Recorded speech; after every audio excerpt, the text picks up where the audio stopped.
Hello, everyone. Thank you for joining. My name is Jason Etter, and I'm the Director of Business Development at Profound Cloud. Today's session is covering modernizing file sharing with Google Drive. I'll address the primary pain point, how Google for Work addresses it, and close with our proven best practices in successfully deploying Google Drive for an organization. I'll try to save you some time for questions at the end, but we'll be certain to contact you directly should I not have time to respond. Lastly, this session will be recorded and I'll be certain to share it with you should you be interested. So let's begin. How often do you hear this? I know I catch myself saying it constantly. I might even go as far as saying I rely on my mobile device and tablet to do my job. This is a very popular statement and it's used often and regularly. Believe it or not, though, this is what most of us see when we're talking about working on our devices. And maybe this too. But email, contacts, and calendar are the primary work tools, right? I agree they serve well for quick communication, but ask yourself, is that sufficient? Is that enough? This image speaks volumes to me. It's how we work now. But it's very likely the combination of your personal device and enterprise operating system working beyond mail, calendar, and contacts, which is very limiting, or at the very least, not ideal. What about your documents, presentations, images, videos, the data? The actual content that is pertinent to your organization's success. People are trying to work harder, smarter, and more efficient, but are being stonewalled by outdated technology. A Wall Street Journal article recently reported the number of secure mobile apps companies activated increased 20% in the second quarter over the first quarter. And document editing apps are the most widely used type of apps in the enterprise. Mobile is key to enterprise file sync and share.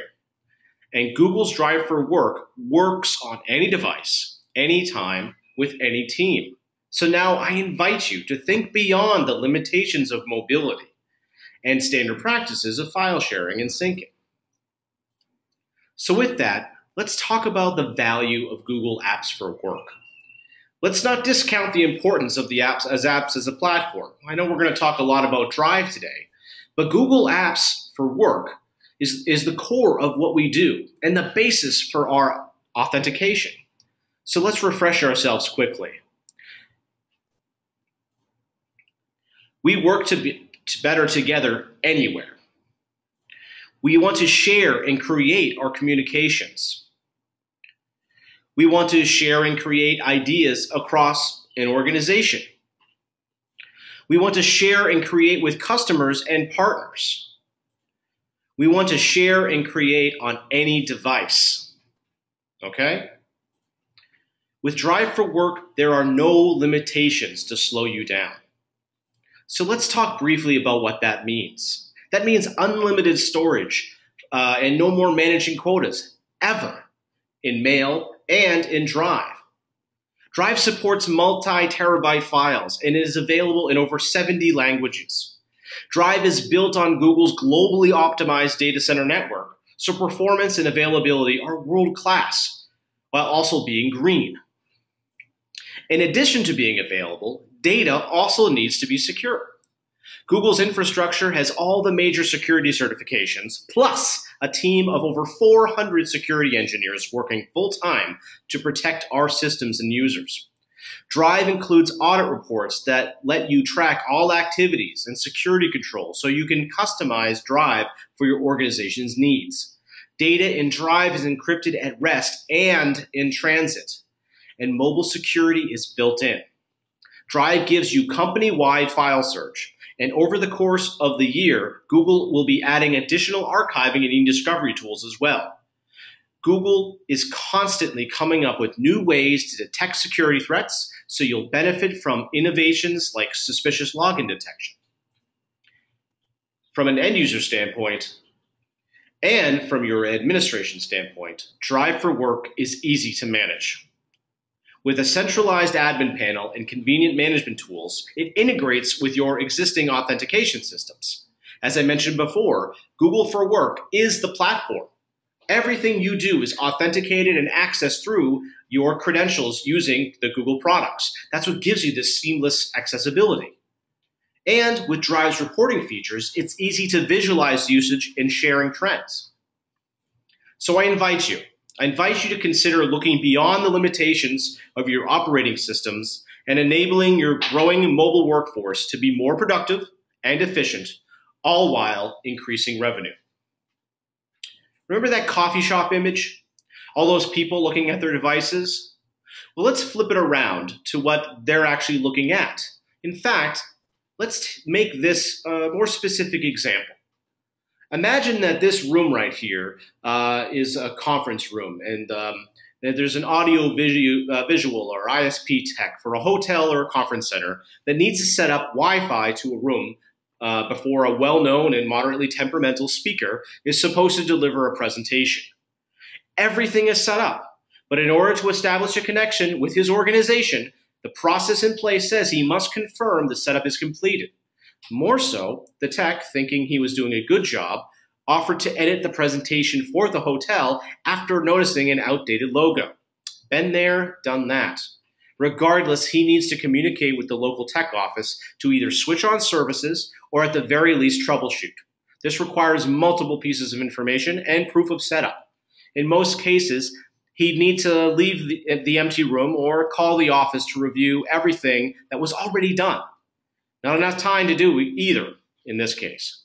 Similarly, consider this room the outside of a large office building, and you have a tech that needs to set up internet connection, etc. And in order to get that connection to actually run, they have to communicate with the office. Typically, they have to wait for the tech office to be available. Just really an unideal situation. And this could cause a major delay and quickly skate to thin ice with the potential of losing a large customer. Now, let's look how differently this would have gone with Google utilizing Google Drive. As the tech was setting up the room, he could have been entering his configuration or work-related data into a Google form in Google Drive. Thanks to a Google Apps script, the data could have been recorded into a system and accessible as needed. The script also has a time-based trigger to notify the office the setup was not marked complete. Instantly, via Hangouts, the office communicates with the tech rather than the tech waiting for the office to be available. Together, they can troubleshoot, utilize the camera on both devices, see all the data, and even edit the presentation. In 2 minutes, the service could be turned on and the presentation was fixed. This even would give the speaker 5 extra minutes to prep before people started entering the room. So what's the business benefit here? Drive would enable you to reduce dramatically the time spent setting up services and increasing jobs and redundancy completed every day. More positive consumer reactions and ability to streamline workflows. This could also assist in predicting more realistic times for installations. Let's go back to the cable provider. If they have techs that are out there and they're doing installations to different offices, and you have people out there in the workforce that are required to, they do their work and then they have to enter information. They usually do it on paper. You could do this electronically through any type of tablet, any type of smartphone, and enter that data in. It automatically goes to the office, and the office is calling you to finalize this. Really a lot more productive, okay? So this service then is initiated faster, and via Sheets, it's marked and recorded as complete. So consider Drive to manage your operations, deliver access to field support, and unfettered access to documents. Consider a platform that enables you to ask questions on demand, access all of your data, and communicate and collaborate like you've never imagined. Okay? So here are some other familiar icons, all right? Now, here's what we see when thinking of Google Apps. There's endless opportunity. We see an enterprise-ready engine constantly churning out iteration after iteration of incredible power. In just the 10 minutes before this started, I noticed that Google Hangouts received an update. to make the user interface a little bit more friendly. And I also noticed that Google Plus now has polls added, which is a nice feature. And if used internally to communicate with your organizations, for example, we can go back to this image right here.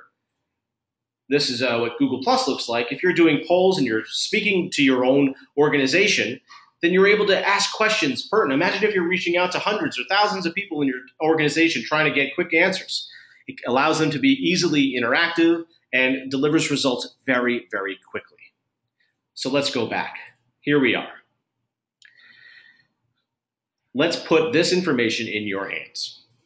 So we've identified that many organizations that choose to go to any cloud platform, though, they've lost something pertinent from a successful rollout. Why did the buttons and t-shirts and signage fade away into the abyss? Why did the work monster consume the excitement that once existed about switching to an exciting platform? Well, a lot of it has to do with one simple phrase. It's a phrase I hear almost every day. I don't know what I don't know. To me, this means that I'm not doing my job, or at the very least, I'm not doing a good job of advocating, training, and educating on what's out there beyond the simple common applications that we talked about, which is mail, calendar, and contacts. So here we are again. And here are the many opportunities to grow your business with Google. Just some examples. Today's session, though, will be focused on modernizing your organization with our proven Google Drive implementation plan. More so, from an administrative standpoint, let's talk about living the dream when it comes to your shared and synced files. For anyone who is fortunate enough to be tasked with managing a file server, these items should look very familiar to you. Patching, redundancy, and replication across multiple sites. Storage arrays, and keeping those updated and maintained, and typically one of the largest pain points. Providing VPN and remote access. So what is the dream? Well, here it is. The dream is, imagine back at the coffee shop with everyone accessing their devices from multiple locations and the field worker and the tech. The dream is to shut down that file server and move all of your data to a cloud-based provider like Google Drive. Shut her down, set it on fire, give it a good cook, and consider recycling it and move on to business functions that matter to the most of you, matter to the managing the organization's growth rather than fixing problems. So here's what Google Drive says. It says you should share information among small teams. You should search, not browse or sort. And Google Drive also suggests that we should let our users manage their own sharing. Okay, well, this makes a lot of sense when you think of Google as a company and their methodologies within the workplace. However, that doesn't necessarily mean that's how your organization works. What we more commonly see is that IT managers control and monitor permissions centrally. They may say that's how it is, has to be, and will be for the foreseeable future. Additionally, I've been on board in board meetings where all the suggestions of a user-based management made IT directors cringe or even feel ill. And let's face it, sometimes you just need to browse instead of searching, and it's their job to provide that capability. So at Profound Cloud, we are faced with a conundrum.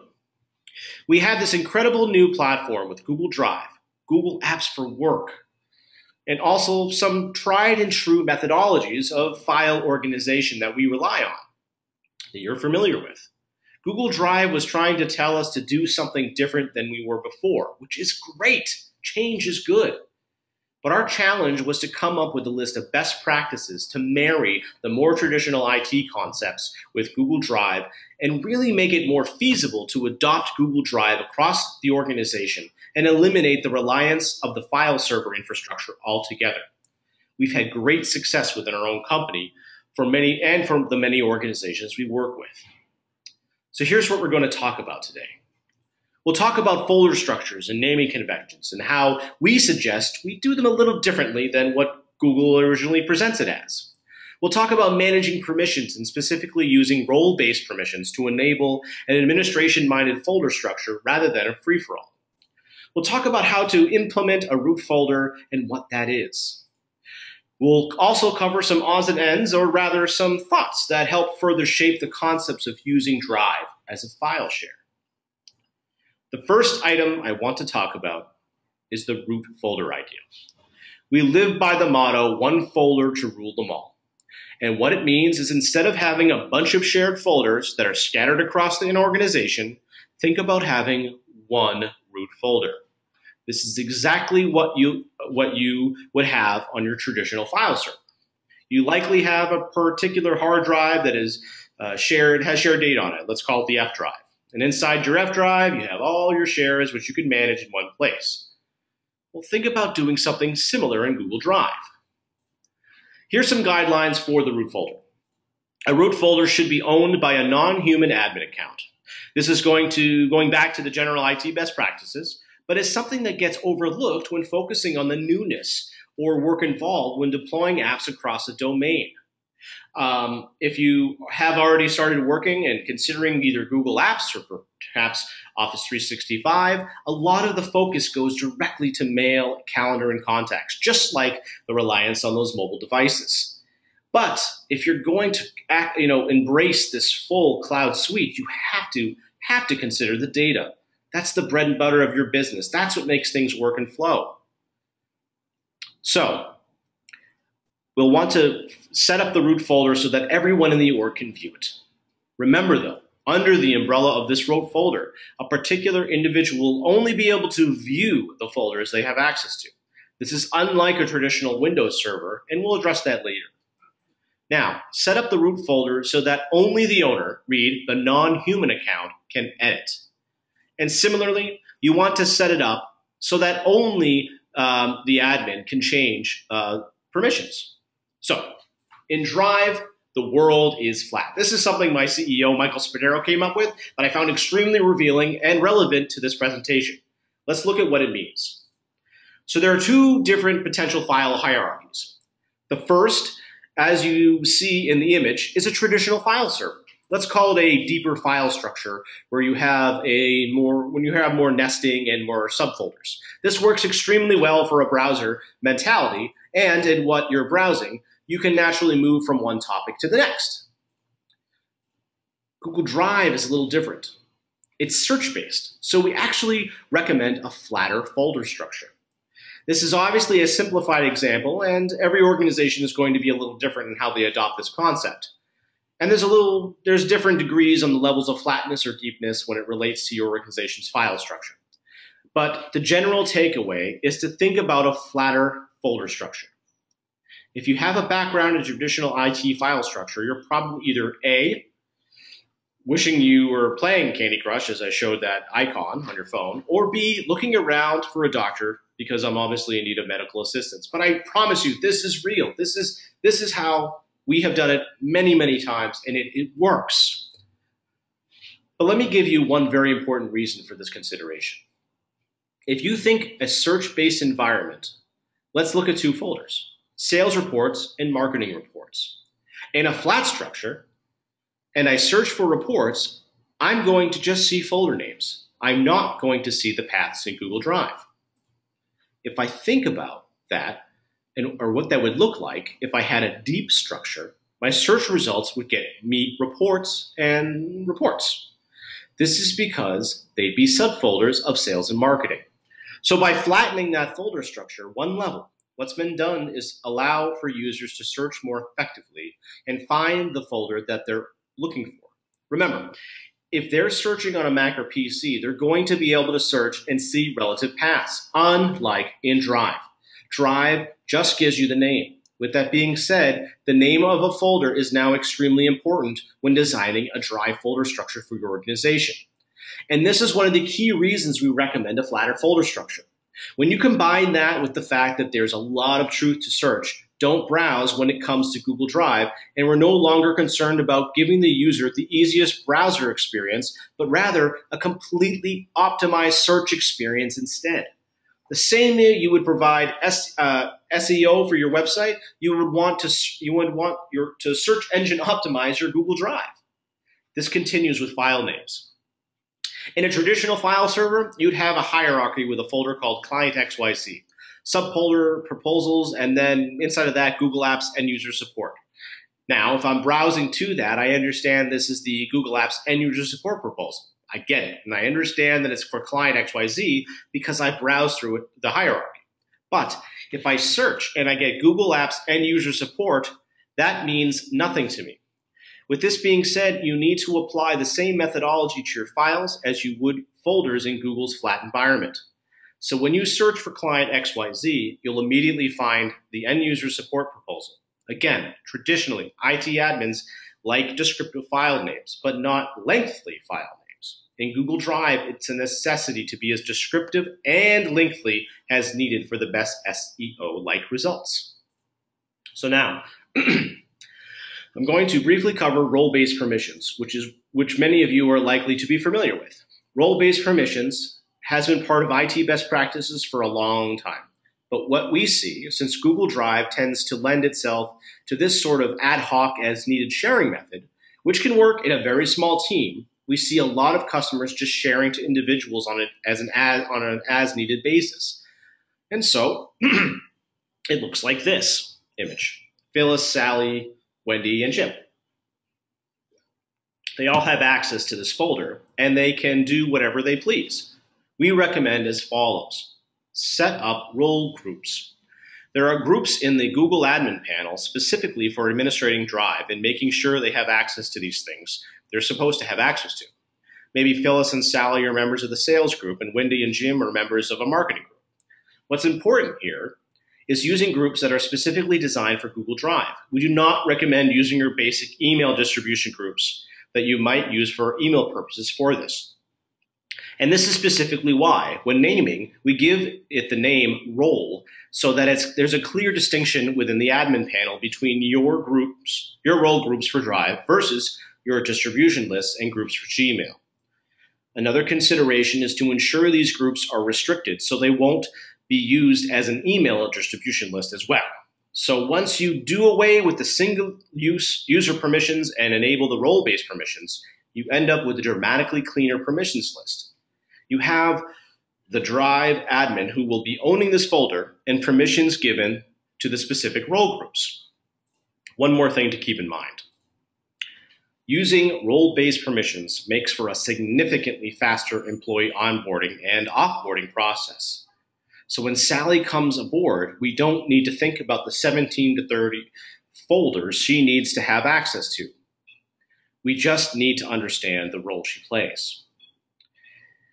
Keeping a cleaner permissions list is also significantly easier to manage. The last thing you want to see is a 60-line item permissions list with various users spread across, which makes it nearly impossible to digest, analyze, or report on.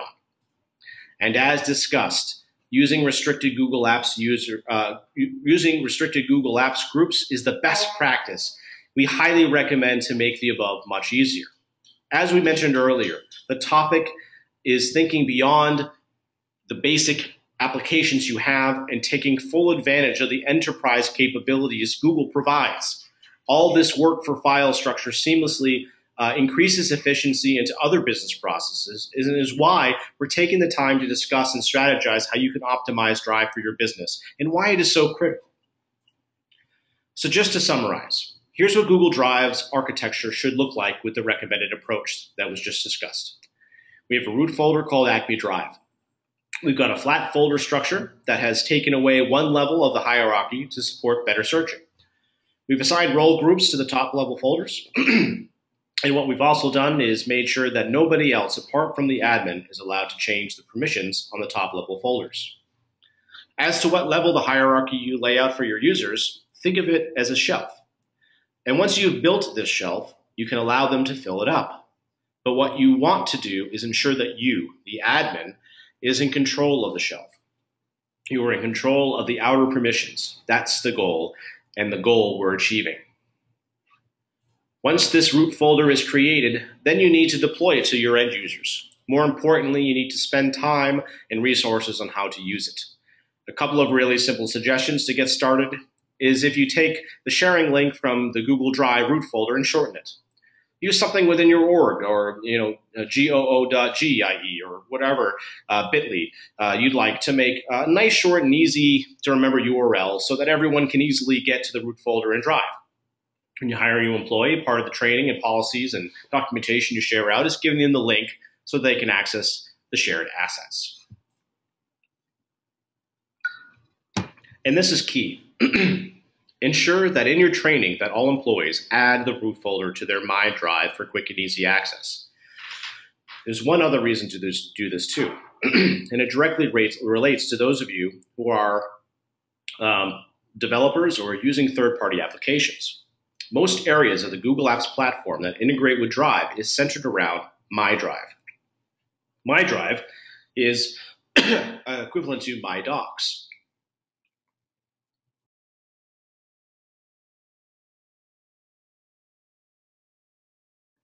So My Drive, Share With Me, Recent Start, etc., the other folders are usually available, but most applications or integration points start with My Drive, and you want to ensure that your staff can quickly access the root folder that you've just created. Furthermore, if you don't set a policy to add the root folder to My Drive, let's say a user is in Gmail and wants to attach a proposal. If they only have access to the root folder via the short link, they're kind of out of luck, or will be forced into an awkward workaround, or at the very least, a difficult time or a support ticket would have to be opened for something that should be completely seamless. Really, the end goal here is that we don't want your users to have to worry about permissions. That's our job to manage it. Sure, it's nice to empower them when needed, but providing a structure has an enormous payout and is significantly more manageable as your business and data store grows. So what's next? Consider the following. The only way this formula works is if you're completely invested in the work that it entails. Let me say that one more time. The only way this formula works is if you're completely invested in the work that it entails. Understand the value of performing a full audit in order to properly document this new architecture. Educate leadership and colleagues on the implications of making such a switch. Focus on the good, because with Google, it always outweighs the bad. Advocate the importance. Look, you've made the investment already, hopefully. I would love to work with you if you haven't. And not only do you want to enable your organization to fully utilize this unbelievable technology, but you also need to train them. Train them. Stop thinking that your organization already has a handle of using Google Drive if you've already done something of this nature. You're really considering it. And the same thing goes with any cloud platform. Make sure that they get a handle of it and train them more and more and more. Providing training that surrounds working and accessing all the files in Drive in accordance to a strict architecture is very different. They need to see and adapt to this vision in order for it to be successful. And just as an added nugget here, this type of file structure makes the argument for Chrome significantly more intriguing. This is how I work. This is my office, and there's my Chromebox that I love. So, do you see what we see? This is just a glimpse into how two companies that look at Google's platform beyond those applications and truly as an enterprise-ready solution. Think Google as a platform rather than a replacement for your email provider. The question is obviously, though, where to start? Well, first of all, be patient. Take a big step back and decide on the right process in order to roll this out accurately. This is not a click and install methodology. It requires time, resources, and most importantly, training. Here's an image of how we do this at our office. We actually cut out pieces of paper with joiners, connectors, and processes and walk through A to Z. Then after organizing the steps, we go through it again and question the how and understand the finer details. It may look overwhelming, but because of this, we were able to understand the architecture, permissions, and access required. Of course, we welcome the opportunity to work with you, as this is something we're especially good at. We invite you to consider partnering with Profound Cloud and enable our Google Apps enhanced admin support, which includes our hands-on white glove support, along with a dedicated account manager to provide monthly platform updates, access to our support specialist, and full support across Google for Work. Furthermore, we also offer full staff support should you be interested in mitigating the responsibilities of Google support as the platform continues to evolve. Phase 2 is where we perform the initial audit of the current data and files stored and accessed regularly. Through our sessions, we'll discuss which fields and folders require global or restricted accessibility. Furthermore, we'll address any security needs and potential third-party applications that will replicate the requirements in place surrounding your current on-premise file server. All of this will lead to our team determining the optimal Google Drive navigation structure, which will be presented to you and your team following the conclusion of this phase. Phase 3 is where we'll build out and configure the Drive architecture for your organization. This includes the folder structure, configuration and creation of role-based permissions, and sharing structure. Additionally, our team will distribute documentation regarding the structure for your team to reference internally for future use. Phase 4 is the migration and training. Understanding certain security requirements may prevent us from touching the physical data. Our team will deploy and work directly with your organization to provide support throughout the migration. This includes communication templates, multiple training sessions, and end-user-friendly documentation. Here's a simpler model for our plan. The two most pertinent aspects are the initial discovery discussions with department leaders along with the customized training sessions and documentation to encourage and excite the staff. As mentioned before, we start with the audit. We want to understand how your organization works. Then we want to collaborate with your teams and understand how they work. We might uncover processes in place that you or your IT staff may not even be aware of, and understand a little bit more about some of our solutions and where we can help fill the gaps. And then we want to really talk about going to Drive for Work and implementing that for you, and really unleashing unlimited accessibility and auditing controls that are unmatched. And then advocate and train along this new structure so that you guys are really ready to go. If successful, you'll be able to increase operational efficiency and operational effectiveness. Think of how the flat file drive implementation could affect your organization. That means true technology ROI for your organization. It's not just another product that you purchased that is unappreciated. So we encourage you to work with us. We've had countless experience in making this switch and highly recommend you consider our methodology. Additionally, in particular with the Drive as a file server, we have a very in-depth document that you can download by going to this shortened URL right here. I welcome you to it. It's also available on our website. You just have to simply fill out a little form, or you can just reach out to me directly and say, hey, Jason, I'd really like to see this. That's jason@profoundcloud.com. And that pretty much summarizes what I wanted to cover today. And if you notice on the GoToWebinar control panel, there are questions. Feel free to submit them there if you'd like to. If not, my goal was to save you some time. If you were expecting to be here for an entire hour, I'll give you some time back so you can actually maybe either do a bio break or grab some coffee. And I appreciate everyone's time, and we'll be certain to send this recording so you can share it. And I wish you all the best. And really, do consider using this solution. So thank you very much, and I wish you all a good day. Thank you.